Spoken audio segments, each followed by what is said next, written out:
Исәннәрмесез. Район орденына уникаль мәктәп ачылды Казаныбызда. 165-нче мәктәп эшләп килә. Зинһар, әлеге мәктәп турында сөйләгез әле. Хәерле көн. Шуннан да үзебезнең коллективның да, халкыбызның да дип әйтик инде хыяллары тормышка ашты. Аллага шөкер, Казаныбызның иң матур җирендә күп телле мәктәп ачылды. Бу мәктәп шәһәребездә, республикада уникаль мәктәпләрнең берсе. Андый мәктәп безнең Алабуга шәһәрендә ачылды һәм икенче мәктәп менә ул бездә. Ул Адымнар Казан дип атала. Һәм бу мәктәптә белем алу да үзенчәлекле. Мәктәптә эш телдә белем бирәбез. Бу рус теле, татар теле һәм инглиз теле.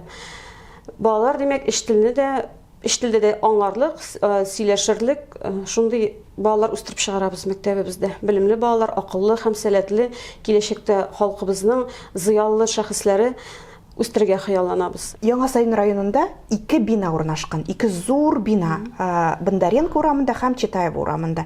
Менә аларның аермалары нинди? Алар бәйләнешләре бармы? Бәйләнешләре бар. Бу безнең комплекс дип атала инде, ул зур комплекс. Икесендә дә безнең бер мәктәп директоры, ул безнең Айдар Илдарович, һәм укытучылар да безнең 2 мәктәптә дә белем бирә торган укытучыларыбыз да бар. Айырмасы шунда, мәсәлән, Бичурин урамында урнашкан мәктәп, ул элекке Читаева урамы, анда инде 2 телдә белем бирәләр. Ул анда төп тел рус теле һәм инглиз телендә кайсы бер фәннәрне укыталар. Һәм әлбәттә инде анда татар теле, ул дәүләт теле буларак, кем өчендер инде татар балалар өчен ул туган тел буларак та укытыла. Бу мәктәптә инде ул безнең менә шул эш теллелеге белән аерылып тора, һәм монда инде безнең кадрлар белән дә безнең барлык укытучыларыбыз да эш телдә камил сөйләшә торган. Кемдер инде 2 телдә сөйләшә, мәсәлән, инде инглиз теле укытучылар, алар инде эш телендә белә торган укытучылар. Дөрестән дә шәп. Мин балаларыбыз өчен сөенеп утырам, бу мәктәптә уку дөрестән дә зур дәрәҗә.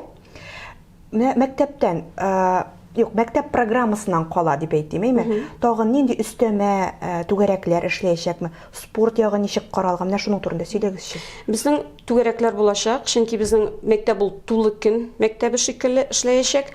Монда инде түгәрәкләр 2 юнәлештә, аның берсе белем бирү өлкәсендә булса, анда инде олимпиадаларга әзерләү, сәләтле балалар белән эш, бу белем ягына карый. Һәм икенчесе инде менә балаларның төрле сәләтләрен үстерү, монда җыр түгәрәкләре, бию түгәрәкләре, һәм аннан тыш әле безнең үзебезнең студиябызда була, телестудия. Димәк, балалар киләчәктә менә без дикторларда әзерли башлыйбыз инде алмашка, һәм яңадан әле безнең мәгълүмати технологиялар буенча да түгәрәкләр була. Мәктәбебезнең тагын бер уңаягы ул үзебезнең нәшрият булу. Нәшриятта безнең хәтта менә бу 2 телле бинадан килеп тә балалар шөгыльләнергә мөмкин. Һәм әлбәттә инде ул безнең үзебезнең балаларыбыз, шушы күп телле бинада укучы балалар, алар нәшриятта шөгыльләнәчәкләр, анда эшләячәкләр. Интернат бар дип ишеттем. Димәк, безнең Татарстаныбызның төрле районнарыннан да, хәтта чит төбәкләрдән дә балалар килеп, әлеге мәктәптә укый алачак, дөресме? Әйе, бу сүз чыннан да дөрес, чөнки безнең мәктәбебездә кампус, интернат эшләп килә. Ул 240 урынга хисапланган һәм шушы интернатта безнең 7нче класстан алып шәһәр балалары да яши. Бу 7нче класс балалар өчен генә. Алар 1 елны безнең коллективка килеп, үзара аралашып, бергә тупланып, эшләр өчен менә шулай яшәр өчен тудырылган чара. Монда инде безнең менә теләк белдерделәр 7нче сыйныфлар гына түгел, 5нче, 6нчы сыйныфларда республика балалары, республикадан килгән балалар, һәм без алар өчен дә әлеге интернатта урын булдырдык. Алар да шунда яшиләр, шунда укыйлар. Шәп. Спорт мәйданчыклары турында әйтеп китегезче. Спорт мәйданчыклары аларда эшләп килә. Бу инде көрәш буенча, күбесенчә татарча көрәш, йөзү буенча һәм кыяга менү дип әйтәбез, скалолазание. Ул да булачак. Ул да бар, әйе. Менә шушындай эш юнәлештә безнең спорт мәйданчыклары бар.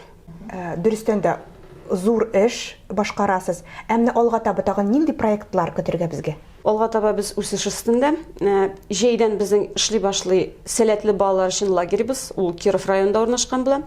Һәм аннан тыш әле безнең ипподром эшкә керешәчәк.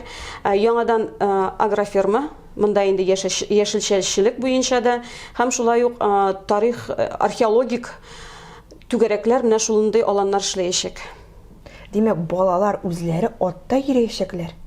Әйе, үзләре атта йөрәячәкләр. Үзләре ниндидер әйберләр үстерәчәкләр, яшелчәләр. Әйе, үз куллары белән үзләре төрле экспериментлар куеп, үзләре яңа ачышларга килеп, менә шушындый юнәлештә без тормыш белән белемне бәйләп барырга уйлыйбыз. Бу беләсезме, минемчә, теге киләчәктә һөнәр сайлау буенча да зур этәргеч булачак. Теге skills дип әйтәләр инде, һөнәр сайлавы име бит. Әлеге аланнарның эшчәнлеге балаларга киләчәктә үзләренә ошаган, үзләренә туры килгән һөнәрләрне сайлауга ярдәм итәчәк. Алар инде кичкенәдән менә гади һөнәрләргә дә, эшче һөнәрләргә дә һәм шулай ук белем өлкәсенә, акыл өлкәсенә юнәлдерелгән һөнәрләргә бәйләп тә үзләренә юллар сайлый алачаклар. Мәктәпнең исеме Адымнар. Ни өчен Адымнар? Безнең инде бу күптәннән уйланган идея дип әйтим инде. Ул безнең директорыбызның фикере һәм без аңа барыбыз да кушылабыз. Чөнки тормышта нинди генә зур, биек эшләр өчен адымнар ясарга кирәк. Менә шушы кичкенә адымнарны атлый, без инде балаларны олы киләчәккә аларга юнәлеш бирергә һәм адымнары нык булсын өчен аларны көчле шәхесләр итеп үстерергә хыялланабыз. Рия Нурдина, сезгә матур әңгәмә өчен зур рәхмәтемне белдерәм. Һәм дөресен киләчәккә зур адымнар белән бергәләп атларга язсын. Һәм сезгә талантлы, белемгә омтылучы укучылар телим. Рәхмәт бик зур. Теләкләрегез кабул булсын. Һәм инде без үз чиратында үзебезнең мәктәбебезгә акыллы, сәләтле, безнең халкыбызның киләчәге булырлык балаларны көтеп калабыз.